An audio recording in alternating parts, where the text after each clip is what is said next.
Quarterly premium అంటే 3 నెలలకు ఒకసారి కూడా కట్టుకోవచ్చు అనమాట. 5,310 రూపాయలు ఉంటుంది. ఓకే, అంటే మన కంపెనీలలో వయసుతో సంబంధం లేకుండా ఎంచుకున్న పాలసీని బట్టి 6 సంవత్సరాలకైతే 6 వాయిదాలు చొప్పున కట్టుకోవచ్చు, లేదా 6 నెలలకు వాయిదా చొప్పున కట్టుకోవచ్చు, అంటే సంవత్సరానికి 2 వాయిదాలు చొప్పున, లేదా 3 నెలలకు ఒకసారి కూడా కట్టుకోవచ్చు, అంటే సంవత్సరానికి 4 కిస్తులు పడతాయి. ఏ విధంగా కట్టుకున్నా కానీ 6 సంవత్సరాల మీద మన కంపెనీ కట్టగలిగే అమౌంట్ 1,24,000 రూపాయలు అనేది మన కంపెనీ కట్టడం జరుగుతుంది. ఓకే, 6 సంవత్సరాల మీద 1,24,000 రూపాయలు అనేది మనం కంపెనీ కట్టడం జరుగుతుంది. 6 సంవత్సరాలు పూర్తయిన 45 రోజుల్లో మనకి కంపెనీ ద్వారా 6 సంవత్సరాలు పూర్తయిన 45 రోజులలో కంపెనీ ద్వారా మనం కట్టిన 1,24,000కి 1,97,100 రూపాయలు ఇస్తానని బాండ్ పైన ముందుగానే రాసి ఇవ్వడం జరుగుతుంది. ఓకేనా, 1,97,100 రూపాయలు అండి. సో మనం 6 సంవత్సరాలే, వయసుతో సంబంధం లేకుండా 6 సంవత్సరాలు ప్రీమియం అనేది మనం ఎంచుకోవచ్చు అనమాట. సో ఇందులో ఏంటంటే బెనిఫిట్స్ అని చెప్పగలిగితే, మన దాంట్లో ఇన్సూరెన్స్ కంపెనీలతో పోల్చుకోగలిగితే చాలా లాభాలు ఉన్నాయి. అందులో మొదటిది ఏంటంటే, ఉదాహరణకు మీకు కంపెనీని కంపేర్ చేసుకోగలుగుతాం. అంటే ఇన్సూరెన్స్ కంపెనీలలో అందులో ఎలా ఉంటుందంటే, 15 సంవత్సరాలు అయిన వ్యక్తి 15 సంవత్సరాల నుంచి 21 సంవత్సరాల వరకు లాంగ్ పీరియడ్ అనేది కట్టవలసి ఉంటుంది. దాన్ని దృష్టిలో పెట్టుకొని దాంట్లో చాలామంది స్టార్ట్ చేసుకుంటున్నారు, కానీ తిరిగి కట్టలేని పరిస్థితులు. ఒక 5-6 సంవత్సరాలు కడుతున్న ఈలోపు ఏదో ఒక అవసరాలు వచ్చి లోన్లు తీసుకొని ఆగిపోవడం జరుగుతూ ఉందన్నమాట. దాన్ని దృష్టిలో పెట్టుకొని అతి సామాన్యులు కూడా అందుబాటులో ఉండే విధంగా ఎంసీఏ సెక్టార్లో ఈ పొదుపుని డిజైన్ చేయడం జరిగిందనమాట. ఓకేనా, కేవలం 6 సంవత్సరాలు, 12 సంవత్సరాలు నిన్న వ్యక్తి నుంచి 70-80 సంవత్సరాల వ్యక్తులు ఎవరైనా దీన్ని స్టార్ట్ చేసుకోవచ్చు, పొదుపు చేసుకోవచ్చు. ఉదాహరణకి ఇక్కడ పాలసీ స్టార్ట్ చేసాము, 6 సంవత్సరాలు కట్టాలి, 1 సంవత్సరం కట్టాము, 2వ సంవత్సరం అనేది ఏదైనా కారణాల వల్ల ఆరోగ్యం బాగాలేక, పంటలు పండపోయినా, పిల్లలకి ఎడ్యుకేషన్ భారమై, అమౌంట్ రొటేషన్ కాక, శాలరీలు పడక, ఏ రీజన్తోనైనా సరే కట్టలేక ఆగిపోతే మన దాంట్లో అనేది 3rd ఇయర్ అంటే 3వ సంవత్సరం 2 వాయిదాలు కలిపి కట్టుకోవచ్చు. 2వ సంవత్సరం కూడా 3వ సంవత్సరం కూడా వెసులుబాటు అవ్వలేదు. సో ఇలాంటి పరిస్థితులలో సాధారణంగా ఇన్సూరెన్స్ కంపెనీల్లో ల్యాప్సింగ్ విధానం అనేది ఉంటుంది. అంటే 1 సంవత్సరం కట్టి 2వ సంవత్సరం 3వ సంవత్సరం కట్టకపోతే, క్రమం తప్పకుండా ఇన్సూరెన్స్ కంపెనీలు కట్టకపోతే అందులో ల్యాప్సింగ్ విధానం ఉంటుంది. అంటే మురిగిపోయే విధానం అనేది మనందరికీ తెలుసు. అందులో మీరు 100 కట్టినా, 1000 కట్టినా, లక్షల రూపాయలు కట్టినా కానీ మనకు కట్టిన డబ్బులు అనేది తిరిగి రాదు, ఎందులో ఇన్సూరెన్స్ కంపెనీలలో. కానీ మన దాంట్లో ఏంటంటే, మీరు 1 సంవత్సరం కట్టి 2వ సంవత్సరం మీ ఆర్థిక పరిస్థితులు బాగాలేక ఆగిపోయినా 3rd ఇయర్ అనేది కలిపి కట్టుకోవచ్చు, 2 వాయిదాలు కలిపి. 3rd ఇయర్ కూడా కట్టని పక్షంలో ఇన్ కేసు మీ పాలసీ అనేది ఆపేదలుచుకున్నారు, సో నష్టపోయే పరిస్థితి అనేది మన కంపెనీలో లేదనమాట. ఓకే, సో మీరు కట్టిన మొదటి సంవత్సరం కట్టిన ప్రీమియం ఏదైతే ఉంటుందో అది వితౌట్ ఇంట్రెస్ట్, అంటే వడ్డీ లేకుండా మీకు 6 సంవత్సరాలు పూర్తి 45 రోజుల్లో మీరు కట్టిన డబ్బులు అనేది తీసుకోవచ్చు. అర్థమైందా? సో కస్టమర్ దగ్గర మీ పాలసీలు అనేది మీరు ఎక్స్ప్లెయిన్ చేసి కట్టించినప్పుడు ఇన్ కేసు వాళ్ళు కట్టలేని పక్షంలో కట్టిన అమౌంట్ తిరిగి ఇచ్చినా కానీ కట్టించినందుకు మన ఫేస్ వాల్యూ అనేది పోదనమాట. ఓకే, సో ఈ విధంగా ఇలాంటి బెనిఫిట్ ఉంది. ఒకవేళ ఈ 6 సంవత్సరాల్లో 3 సంవత్సరాలు కట్టాం, 3 సంవత్సరం కట్టలేకపోయాం, ఈ కట్టిన 3 సంవత్సరాల డబ్బులు ఉదాహరణకు 20,700 చొప్పున క్యాల్కులేట్ చేసుకోగలిగిన ఒక 60,000 కట్టామనుకుందాం 3 సంవత్సరాలు. ఈ డబ్బులు బ్యాంకులో ఉంటే ఎంత వడ్డీ అయితే ఇస్తుందో మీకు కూడా 25% ప్రకారంగా మన కంపెనీ అనేది మీకు రిటర్న్ చేయడం జరుగుతుంది. ఓకే, సో 6 సంవత్సరాలు కట్టుకోగలిగితే బ్యాంక్ మన కంపెనీ ఇంట్రెస్ట్ చేసి ఇస్తారు. లేదు ఇందులో 6 సంవత్సరాలు కట్టలేదు, 3 సంవత్సరాలు కట్టి ఆపేస్తే కనుక మన కంపెనీ 25% ఇంట్రెస్ట్ రేట్ ప్రకారంగా కస్టమర్కి అనేది ఇవ్వడం జరుగుతుంది. సో పూర్తి కట్టకపోయినా కానీ ఇంట్రెస్ట్ అనేది కస్టమర్కి యాడ్ అవుతుంది అనమాట. ఓకే, ఇదో బెనిఫిట్. ఈ 3 ఇయర్స్లలో ఇన్ కేసు కస్టమర్కి ఏమన్నా అవసరాలు వచ్చినాయి, అగ్రికల్చర్ పరంగా, హెల్త్ పరంగా లేదా ఎడ్యుకేషన్ పరంగా మనం కట్టిన దాంట్లో నుంచి లోన్ కావాల్సి వచ్చింది అనుకోండి, కంపెనీ నుంచి మనం ఇక్కడ లోన్ పెట్టుకోవచ్చు. 40% అనేది మనం కట్టిన దాంట్లో నుంచి లోన్ ఇవ్వడం జరుగుతుంది. అంటే లోన్ ఫెసిలిటీ కూడా కస్టమర్కి మనం కల్పిస్తున్నాం. ఓకేనా? లోన్ ఫెసిలిటీ కూడా ఉంది. సో ఇదేంటంటే థ్రెఫ్ట్ ఫండ్, అంటే మన బాండ్ పైన కూడా మనం మెన్షన్ చేసి ఇస్తాం. థ్రెఫ్ట్ ఫండ్ అంటే పొదుపునిది. ఇన్ కేసు కట్టిన కస్టమర్కి ప్రమాదశాతం ఏమైనా జరిగితే, మొదట్లో మీరు చెప్పారు సార్ ఇది ఇన్సూరెన్స్ కంపెనీ కాదని, మరి కట్టిన వ్యక్తి ప్రమాదశాతం ఏమైనా జరిగితే ఆ నామినీ పరిస్థితి ఏంటి? ఓకే, దానికి కూడా ఏంటంటే మన కంపెనీ అనేది కట్టిన వ్యక్తి ప్రమాదశాతం రోడ్డు ప్రయాణాల చేత మరణిస్తే,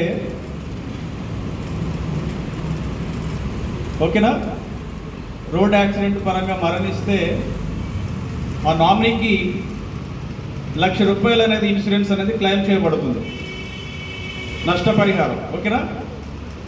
కంపెనీలో కట్టినందుకు కట్టిన వ్యక్తి ప్రమాదశాతం మరణిస్తే ఆ నామినీ ఉన్న వ్యక్తులకు, భార్య, భర్త, పిల్లలు ఎవరైతే నామినీగా ఉంటారో వారికి అనేది ₹1,00,000 ఇన్సూరెన్స్ అనేది ఇవ్వడం జరుగుతుంది. ఓకే, సో దీనికి ఇక్కడ ఏంటంటే ఇన్సూరెన్స్తో పాటుగా భారతదేశంలో ఏ కంపెనీ ఇవ్వలేదు. ఏంటంటే మన దాంట్లో కట్టిన వాయిదాలు కూడా రిటర్న్ చేస్తారు. మీరు 1 సంవత్సరం వాయిదా కడితే 1 సంవత్సరం వాయిదా, 2 కడితే 2, 3 సంవత్సరాల వాయిదాలు కడితే 3 సంవత్సరాల వాయిదాలు కూడా రిటర్న్ చేస్తుంది. సో మన దాంట్లో ఏంటంటే 2 రకాల బెనిఫిట్స్, అంటే మన కట్టిన అమౌంట్తో పాటుగా నామినీకి అనేది యాక్సిడెంట్ బెనిఫిట్ కూడా ఇవ్వడం జరుగుతుంది కంపెనీ. ఓకే, ఇలా కూడా ఉందన్నమాట. ఇంకో బెనిఫిట్ ఏంటంటే నామినీగా ఉన్న వ్యక్తులు ఇన్సూరెన్స్ అనేది ₹1,00,000 తీసుకొని రిమైనింగ్ ఎన్ని సంవత్సరాలు అయితే కట్టాల్సి ఉంటుందో, ఫర్ ఎగ్జాంపుల్ కస్టమర్ అనేది ఒక 2 లేదా 3 సంవత్సరాలు కట్టారు, అనుకోకుండా కాలం చేశారు యాక్సిడెంట్ పరంగా, ఆ నామినీ ఉన్న వ్యక్తులు ఇన్సూరెన్స్ తీసుకొని రిమైనింగ్ ఎన్ని సంవత్సరాలు అవుతున్నాయో మేము కట్టి పూర్తి మెచ్యూరిటీ తీసుకుంటాం అనేసి అనుకోగలిగితే కనుక బాండ్ అనేది ఎక్స్చేంజ్ చేసుకోవడానికి అవకాశాలు ఉన్నాయి. కొత్త ప్రీమియం పెట్టుకోకుండా బాండ్ పేరు మార్చుకొని లాయర్ నోటరీ ద్వారా అప్లై చేసుకొని బాండ్ మార్చుకోవచ్చు అనమాట. ఓకే, ఈ బెనిఫిట్ కూడా ఉందన్నమాట. సో ఇదంతా కూడా 6 సంవత్సరాల premium, IPP installment payment plan, వాయిదాల పద్ధతి, ఎన్ని రకాల బెనిఫిట్స్ ఉన్నాయి. అంటే ఇన్సూరెన్స్ కంపెనీలతో పోల్చుకోగలిగితే ఇందులో లాభదాయకంగా ఉందా, మనం లేకపోతే నష్టపోయే పరంగా ఉందా అంటే ఏ పరంగా చూసుకున్నా కానీ మనం లబ్ధి పొందే విధంగా ఉందన్నమాట. ఓకే, షార్ట్ టర్మ్ 6 సంవత్సరాలు, వయసుతో సంబంధం లేదు, ప్రీమియం కూడా మనం ఎంచుకోవచ్చు. ఓకేనా, 3 రకాల బెనిఫిట్స్, ప్రీమియం కూడా మనం ఎంచుకోవచ్చు. ఇన్ కేసు పాలసీ కట్టారు, ఏదైనా కారణాల వల్ల ఆగిపోయింది, థర్డ్ ఇయర్ అనేది కలిపి కట్టుకోవచ్చు. ఓకేనా, ఈ బెనిఫిట్ కూడా ఉంది. ఇందులో ల్యాప్సింగ్ విధానం లేదు, అంటే మురిగిపోయే విధానం లేదు. ఓకేనా, లోన్ ఫెసిలిటీ కూడా ఉందన్నమాట. 40% ఐపీపీ పైన లోన్ ఫెసిలిటీ కూడా ఉంది. కట్టిన వ్యక్తి ప్రమాదశాతం జరిగినా కానీ యాక్సిడెంట్ పరంగా నామినింగ్ అనేది ఇన్సూరెన్స్ అనేది క్లెయిమ్ చేస్తారు, దాంతోపాటుగా కట్టిన అమౌంట్ కూడా ఇస్తుంది, బాండ్ ఎక్స్చేంజ్ కూడా చేసుకోవచ్చు. ఓకే, ఇన్ని రకాల బెనిఫిట్స్ అనేది మన కంపెనీ ఐపీ పైన ప్రొవైడ్ చేస్తుంది అనమాట. ఓకే, ఇది వాయిదాల పద్ధతి. ఓకేనా, సో కొందరు ఏమంటుంటారంటే వాయిదాల పద్ధతి మాకు కొంచెం కష్టం సార్, మేము అగ్రికల్చర్ పరంగా లేదా జాబ్ పరంగా లేదా బిజినెస్ పరంగా ఎంతో కొంత అమౌంట్ అనేది దాచుకున్నాం, వాయిదాల పద్ధతి అనేది మనకి కొంచెం కష్టం అవ్వచ్చు, బ్యాంకులలో అయితే ఎఫ్డి విధానాలు ఉన్నాయి, ఫిక్స్డ్ డిపాజిట్స్, సో మన కంపెనీలో అలాగా ఆ విధంగా ప్రొవైడ్ చేస్తున్నారా అని అంటే మన దాంట్లో కూడా ఎఫ్డి విధానం ఉంది. ఓకేనా, ఎఫ్డి. సో మన దాంట్లో కంపెనీ లాంగ్వేజ్ ప్రకారంగా సిడిపిపి అంటారు, CDPP, cash down payment plan. Okay, మొదటిదేంటి ఐపీపీ. మీ దగ్గర నుంచి కొంచెం ఆన్సర్ రావాలి, చెప్పేది మీకు అర్థమవుతుందో లేదో నాకు తెలియదు. ఓకే, మొదటిది ఏంటండి ఐపీపీ, సెకండ్ ప్లాన్ ఏంటి సిడిపిపి, క్యాష్ డౌన్ పేమెంట్ ప్లాన్, అంటే ఎఫ్డీలు అంటుంటాం కదా, మన కంపెనీ లాంగ్వేజ్ ప్రకారం ఏంటంటే సిడిపిపి అనమాట. ఓకే, సో ఈ సిడిపిపి అనేది ఏ విధంగా చేసుకోవచ్చు, కస్టమర్ దగ్గర ఉదాహరణకు ₹1,00,000 ఉన్నాయండి, కస్టమర్ దగ్గర ₹1,00,000 ఉన్నాయి, డిపాజిట్ చేయాలని ఆలోచన వచ్చింది. మొదటగా ఎందులో చేస్తారు, ఎందులో చేయాలని ఆలోచన వస్తుందండి, బ్యాంకులలో, అవునా కదా, బ్యాంకులలో చేయాలని ఆలోచన వస్తుంది. ఓకే, ఈ ₹1,00,000 ఉదాహరణకు ఒక వ్యక్తి అనేది బ్యాంకులో డిపాజిట్ చేయగలిగితే ఇప్పుడున్న వడ్డీ రేట్ల ప్రకారంగా అంటే బ్యాంకులలో 2.5 నుంచి 7.5 వరకు ఇంట్రెస్ట్ రేట్ అనేది ప్రొవైడ్ చేయడం జరుగుతుంది. ఎక్కడ? బ్యాంకులలో. అది కూడా వయసును బట్టి. సీనియర్ సిటిజన్ అయితే 7.5, కొంచెం ఎంగేజ్ ఉన్నారనుకోండి వాళ్ళ ఏజ్ని బట్టి 2.5 నుంచి 5.7 వరకు క్యాలిక్యులేట్ చేయడం జరుగుతుంది. ఓకేనా? సో ఉదాహరణకి మనం ఆ వడ్డీ రేట్ బేస్ చేసుకొని 1 లక్ష రూపాయలు బ్యాంకులో మనం డిపాజిట్ చేయగలిగితే ఇప్పుడున్న వడ్డీ రేట్ల ప్రకారంగా లక్షకు లక్ష అవ్వడానికి బ్యాంకులలో అయితే 10 సంవత్సరాలు 6 నెలలు టైం పడుతుంది. ఓకేనా?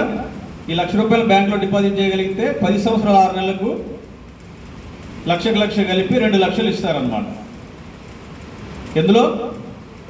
బ్యాంకులో. ఓకేనా? అర్థమవుతుందా? ఇది బ్యాంకులో. లేదా 1 లక్ష రూపాయలని మన దాంట్లో పోస్టల్లో, ఇండియన్ పోస్టల్ కూడా ఉంది, సెంట్రల్ గవర్నమెంట్ పెట్టారు. ఓకేనా? ఈ పోస్టల్లో కూడా మనం డిపాజిట్ విధానం చేసుకోవచ్చు. అంటే రీసెంట్ ఇది ఒక 4-5 ఇయర్స్గా ఎఫ్డీలు కూడా పోస్టల్లో తీసుకొచ్చింది. గతంలో ఆర్డీలు ఉంటాయి, రికరింగ్ డిపాజిట్లు అంటారు. అంటే నెలవారీగా ఒక 500 నుంచి పైబడి ఎంతైనా కట్టుకోవచ్చు కస్టమర్ స్టాక్ను బట్టి. సో ఇప్పుడు కూడా దాంట్లో డిపాజిట్ విధానం అనేది ఉండడం జరుగుతుంది పోస్టల్లో. ఓకే? ఈ పోస్టల్లో చూసుకుంటే కనుక ప్రతి 3 నెలలకు లేదా 6 నెలలకు వడ్డీ రేట్లు అనేది మారుతూ ఉంటాయి. స్థిర వడ్డీ అనేది లేదు. ఓకేనా? ఎందువల్ల స్థిర వడ్డీ ఉండదంటే మనం పెట్టిన పెట్టుబడి అనేది సెంట్రల్ గవర్నమెంట్ షేర్ మార్కెట్లకి పెట్టుబడి కింద ఇస్తుందన్నమాట.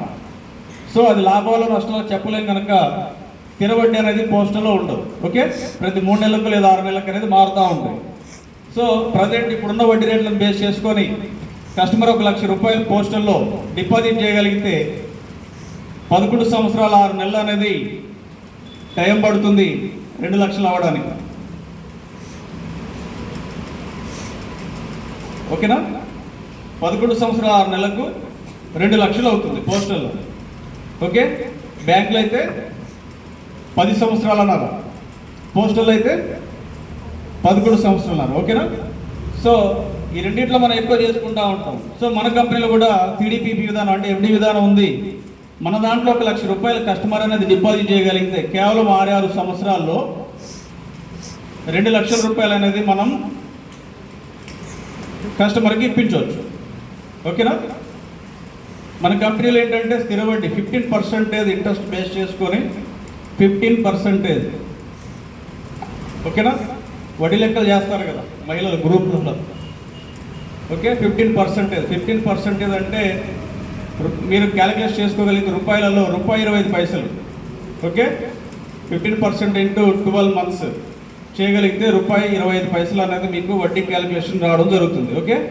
కాబట్టి 1 లక్ష రూపాయలు అనేది 6 సంవత్సరాల కాలంలో మనకి 2 లక్షల రూపాయలు అనేది తిరిగి ఇవ్వడం జరుగుతుంది మన కంపెనీ ద్వారా. ఓకేనా? సో కంపేర్ చేసుకోగలిగితే ఎన్ని సంవత్సరాల వ్యత్యాసం ఉంది బ్యాంక్కి, మన పోస్టల్కి, కంపెనీకి? బ్యాంక్తో కంపేర్ చేసుకోగలిగితే 5 సంవత్సరాల తక్కువ కాలంలోనే మన దాంట్లో తీసుకోవడం జరుగుతుంది. ఓకే? అర్థమవుతుందా? 4 సంవత్సరాల తక్కువ కాలంలోనే తీసుకోవడం జరుగుతుంది. పోస్టల్తో పోల్చుకోగలిగితే 5 సంవత్సరాల తక్కువ కాలంలోనే మన దాంట్లో తీసుకోవడం జరుగుతుంది అనమాట. ఓకేనా? ఇది 6 సంవత్సరాలు డిపాజిట్ విధానం ఉంది. సో మన దాంట్లో 1 సంవత్సరం ఇంక్రీజ్ చేసుకోగలిగితే అంటే 7 సంవత్సరాల వరకు కూడా మన దాంట్లో డిపాజిట్ను ఉంచుకోవచ్చు. మనం పెట్టే డిపాజిట్ అనేది 7 సంవత్సరాల వరకు కూడా ఇంక్రీజ్ చేసుకోవచ్చు. ఓకేనా? సో మనం పెట్టిన 1 లక్ష రూపాయలకి 1 సంవత్సరం ఇంక్రీజ్ చేసుకోగలిగితే అంటే 7 సంవత్సరాల వరకు ఉంచుకోగలిగితే ఒక 30,000 అనేది అదాం అన్నమాట.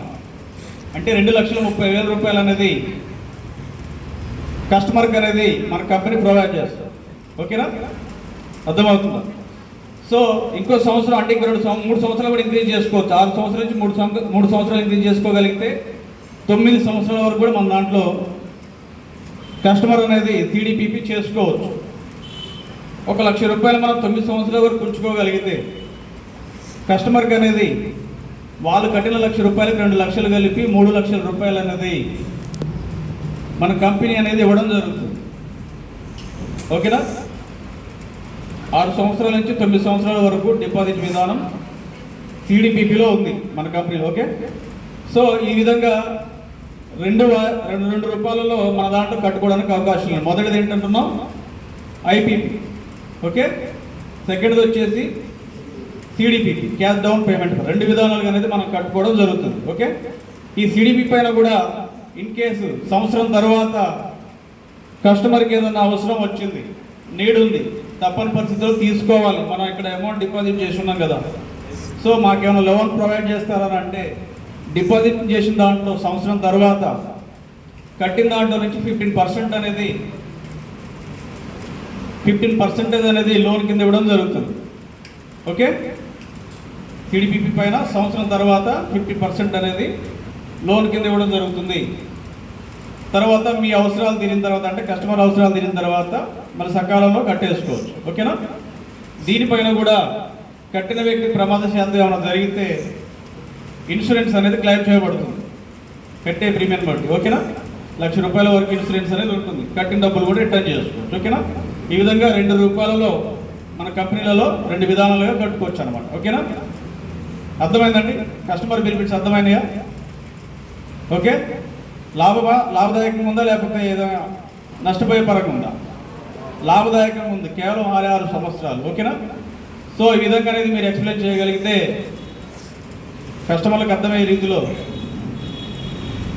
పాలసీలు అనేది రావడానికి ఆస్కారం ఉంటుంది. ఓకేనా? సో ఈ విధంగా నాకు ఇచ్చిన అవకాశాన్ని బట్టి నా గురువులకు మీకు హృదయపూర్వక ధన్యవాదాలు తెలుపుకుంటూ నా యొక్క డిస్కషన్ని కంప్లీట్ చేస్తున్నాను.